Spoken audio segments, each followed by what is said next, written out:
Olá, meus queridos, sejam bem-vindos a mais um vídeo. E no vídeo de hoje a gente vai falar sobre como estudar por questões do jeito certo. Eu tenho certeza que se você está se preparando para a prova da OAB, para concursos, você já pensou, ou se não pensou, deveria ter pensado, em incluir questões na sua prática diária. Só que fazer questões não é um fim em si mesmo. Você precisa aprender a fazer questões da forma correta para que os seus resultados sejam maximizados. E quem sou eu para te dizer tudo isso? Meu nome é Amanda Alves, eu sou advogada, sou ex-servidora pública e hoje sou mentora de milhares de OABs por todo o Brasil. Eu fui aprovado em um dos concursos mais concorridos do Brasil, concurso do TJSP, ainda durante a faculdade.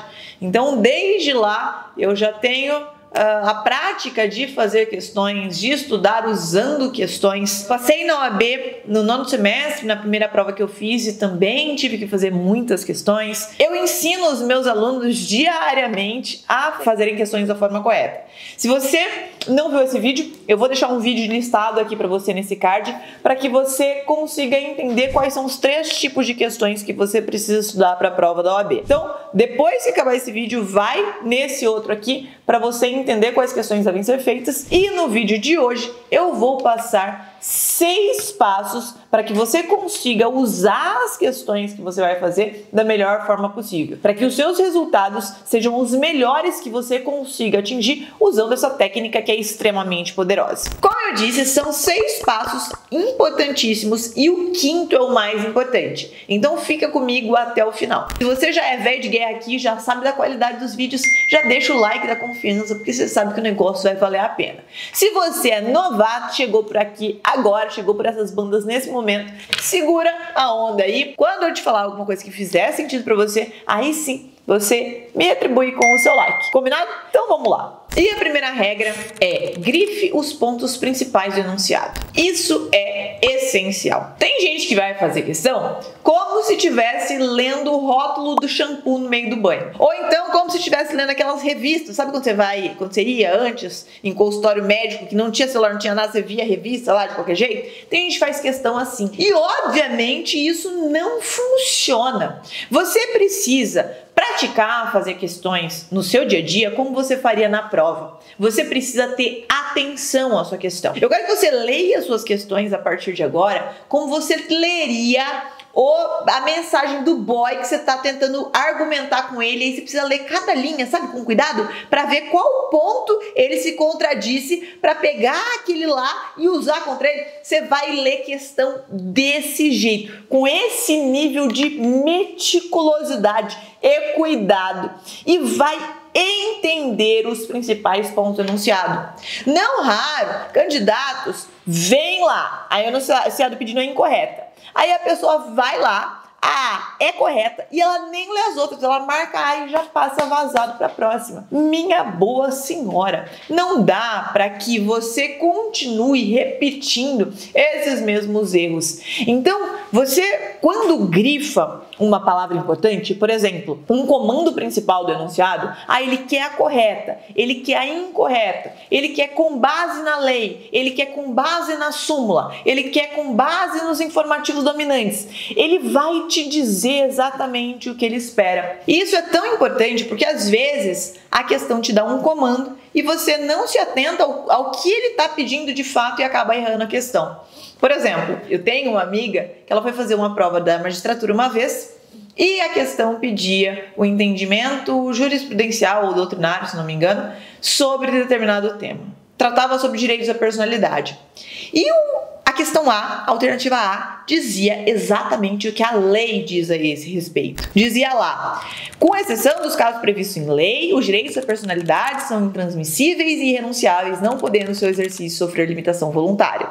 Só que o que a questão pediu não foi o texto da lei, foi o entendimento da doutrina e jurisprudência. E no enunciado 4º da primeira jornada de direito civil, já ficou decidido que pode haver limitação dos direitos da personalidade, desde que não sejam permanentes e nem gerais. Então precisa ser por tempo limitado. Por exemplo, o que acontece em reality show. A pessoa abre mão do seu direito à personalidade e à liberdade por um determinado tempo. Veja, se consegue entender que às vezes a alternativa traz uma afirmação certa, mas ela não responde a pergunta.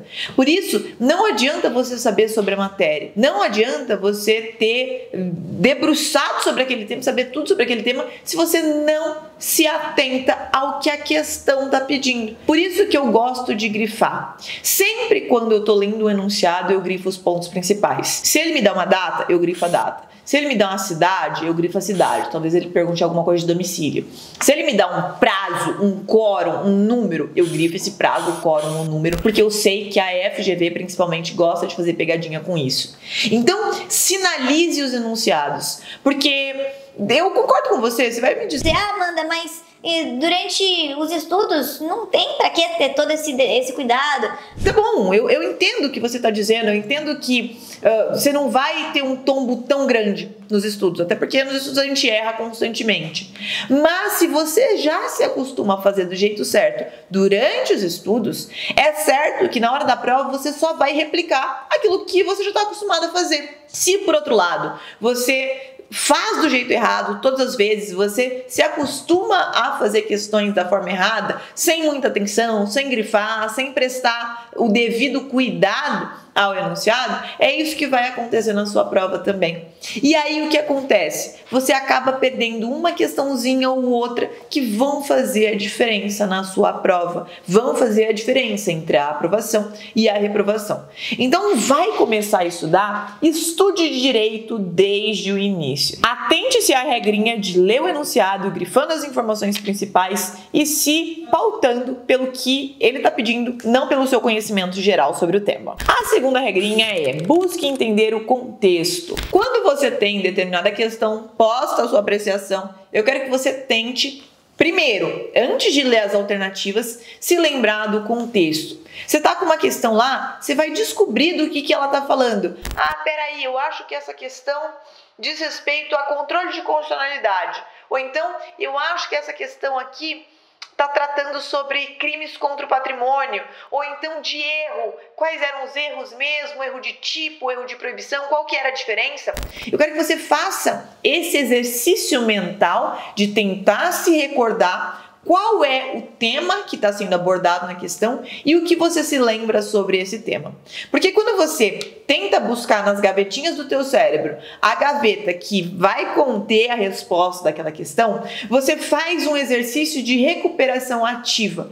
E quando você busca ativamente essas informações, você vai conseguir acertar a questão com muito mais certeza. Você vai conseguir ler as alternativas e falar: beleza, isso aqui realmente diz respeito a esse tema. Ah, não, essa questão não tem nada a ver, eu lembro que não tem nada a ver com esse tema. Uma questão, por exemplo, que trate sobre reserva do possível. Aquele argumento clássico da União, dos estados, dos municípios, para dizer que não tem dinheiro para fazer determinada coisa. E aí você vê nas alternativas que tem uma alternativa que fala: ah, está se tratando sobre reserva de plenário, que não tem nada a ver uma coisa com a outra. Então, quando você busca relembrar o contexto em que aquele enunciado se insere, fica muito mais fácil você retomar pontos importantes, ainda que você não se lembre da totalidade da matéria, e acertar a questão por eliminação. E é justamente essa a regrinha 3. Elimine alternativas. Eu conto sempre que quando eu estudava para concurso, eu conhecia muita gente que fazia outros concursos. Eu, pessoalmente, fazia o concurso do MP e da Magis, mas eu conhecia gente que fazia concursos de tribunais e tudo mais. E muita gente fazia a CESP, prova da CESP. E era uma das provas mais temidas, porque a safada da CESP, ela tem uma peculiaridade. Quando você está fazendo provas de verdadeiro ou falso, em regra, uma alternativa que você erra, uma questão que você erra, anula uma que você acertou. Quer dizer que você pode sair da prova devendo. Então, você precisa ter uma técnica para fazer questões. E a técnica principal dos cespeiros era marcar primeiro as alternativas falsas. Por quê? É muito mais fácil você identificar quando uma alternativa não está certa do que quando uma alternativa está certa. Concorda comigo ou não? Veja, quando algo está errado, você pode não ter certeza do porquê, mas você sabe que aquilo lá não é daquela forma. Você sabe que a lei não cobraria aquilo daquele jeito. Você já viu em algum lugar que aquilo lá não pode ser da forma que está tratando sobre a alternativa. Na certa, você ainda fica meio em dúvida, você não se lembra se é exatamente aquilo. Mas na errada, quando a errada é errado, você sabe que é. E você acaba conseguindo eliminar com muito mais facilidade se você está buscando fazer isso. Porque quem não tem essa regra na cabeça vai tender a querer buscar direto a alternativa certa em vez de ir comendo pelas beiradas e eliminando as alternativas erradas e ficar com a que sobrou. Sobre essa questão de eliminação de alternativas, eu vou deixar mais um card para que vocês assistam o vídeo em que eu falo sobre como chutar na prova. É um vídeo bem legal, a gente passa sobre essa questão de eliminação de alternativas. O ponto 4 é: responda todas as questões propostas no dia. Eu não sei a forma que você estuda. Se você estuda com questões aleatórias, se você estuda com um livro de questões, se você pega na internet questões, se você só responde simulados, mas eu quero que você delimite o que vai ser feito no dia. Eu vou dizer como eu faço com os meus alunos, tá? Nos dias da semana, nós estudamos as questões do tema visto no dia. Então, se a gente viu pessoas, bens e fatos jurídicos no direito civil, a gente responde questões de pessoas, bens e fatos jurídicos. Se a gente viu licitações em direito administrativo, a gente responde questões de licitações. A gente viu a lei de improbidade, a gente responde questões sobre lei de improbidade. A gente viu leis penais especiais, a gente responde questões sobre leis penais especiais. Porque no dia a dia você precisa ver se a parte teórica da matéria foi absorvida. E é importante que você acumule teoria e prática. Não vai querer me estudar simplesmente por questões que você estará fazendo uma grande caca na sua vida. Estuda primeiro a teoria, estudar da teoria, meça a absorção da teoria por questões. Então você vai se propor a fazer determinadas questões no dia. Então eu quero fazer 10 questões de cada matéria no dia. Eu vou estudar 2 matérias por dia, vou fazer 20 questões. Faça todas elas antes de ir conferir no gabarito.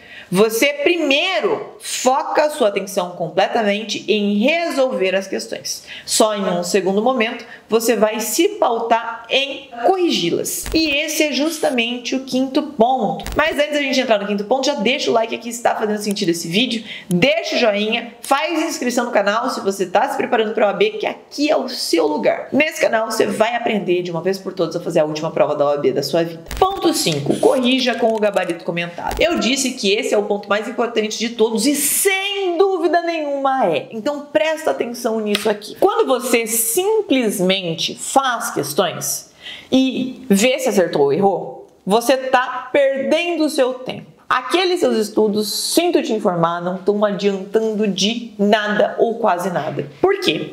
Porque o poder da questão não está em fazer a questão.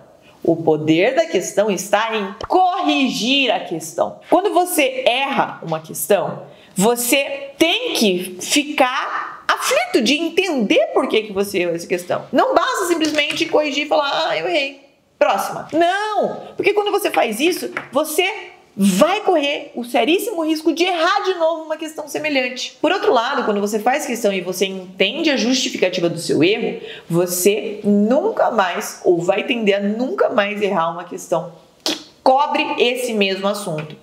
Porque você vai ter uma resposta racional de por que o seu pensamento originário estava incorreto. E você precisa ter essa resposta racional. Imagina que tem uma pessoa jogando videogame. E aí ela não sabe jogar videogame. Então o que a pessoa que não sabe jogar videogame faz? Ela vai e sai apertando todos os botões, né? Vai que por sorte essa pessoa ganha. Você acha que se ela for jogar contra alguém que sabe o que está fazendo, ela tem alguma chance? Nenhuma. Não tem a mínima. Por quê? Primeiro, porque ela não sabe o que levou ela a acertar. Depois, porque ela não consegue replicar. E as coisas que ela errou no meio do caminho, ninguém falou que não podia fazer. Então ela não vai conseguir evitar. Da mesma forma é você fazendo questões. Você precisa saber por que você acertou. Você precisa saber se foi sorte ou se você realmente conseguiu fazer o raciocínio que te trouxe resposta.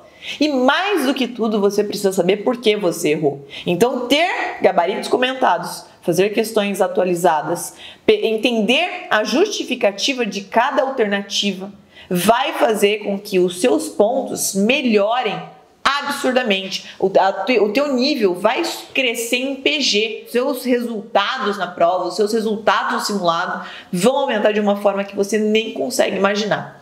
Aqui é o poder. Fazer questões com gabarito comentado é o poder. Não ignore isso. Ponto 6. Entenda o motivo do erro. Você precisa entender por que você errou. Você precisa fazer, principalmente em simulados, você precisa fazer essa autoanálise, essa autocrítica sincera e honesta consigo mesmo. Por que eu errei essa questão? Foi por distração? Porque se foi por distração, o que vai resolver isso é o cuidado que você vai ter na leitura, aplicando todas essas regrinhas que a gente falou no vídeo. Você errou por falta de conhecimento da matéria? Você não sabia a matéria? Você realmente não lembrava aquilo lá que estava sendo estudado?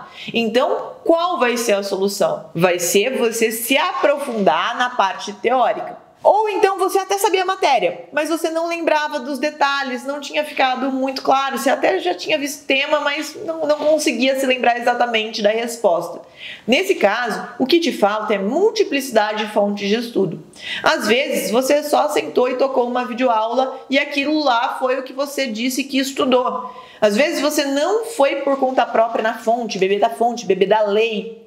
Às vezes você simplesmente lembra do que você viu na aula. Então, múltiplas fontes de estudo vão te dar uma visão mais 360 graus sobre determinado tema, e isso vai fazer com que você pare de errar essas questões que foram erradas por não ter uma lembrança muito clara daquilo que foi estudado. E por último, pode ser que você tenha errado por confusão ou pegadinha. A forma que você resolve esse problema é treino, não há outra.